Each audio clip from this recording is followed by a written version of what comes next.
বুঝতে পারলাম? তাহলে এই চন্দ্রনাড়ি বাঁ নাক দিয়ে টানবো, বাঁ নাক দিয়ে ছাড়বো, ডান নাকটা বন্ধ রাখবো। চন্দ্রনাড়ি যখন অ্যাক্টিভ হবে, যে কোনো পড়া পড়বে দীর্ঘদিন মনে থাকবে। ঠিক?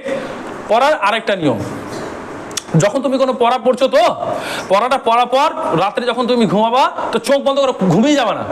তুমি সারাদিন কি পড়েছো, সারাদিন তুমি কি পড়েছো সেটাকে কিন্তু তুমি মনে করবে, মনে করতে করতে করতে করতে ঘুমিয়ে যাবে। তো ব্রেন আমাদের কখনো ঘুমায় না। তুমি রাত ভর পড়ছো, তুমি ঘুমিয়ে গেছো, রাত ভর পড়ছো, দেখবা সকালবেলা ঘুম থেকে ভোরবেলা উঠে পড়ার প্রয়োজন নেই, তুমি যা পড়েছিল মনে করে তুমি কিছু। কিন্তু এই যে প্রসেসটা আছে না, এই যে মনে করার যে প্রসেসটা, সহজে কিন্তু মনে মানে আসবে না। ধীরে ধীরে এটাকে আয়ত্তে নিয়ে আসতে হবে। বুঝাতে পারলাম কথাটা? তাহলে পড়াটাকে সারাদিন আমি কি পড়েছি সেটাকে রাত্রেবেলা যখন আমি মনে করব, বড় কষ্ট লাগে। তুমি সারাদিন কি করছো সেটা লিখতে বসো, মনে পড়ছে না, ওটাকে ধীরে ধীরে ধীরে ধীরে কন্ট্রোল করতে হবে, ওটাকে নিয়ে আসতে হবে।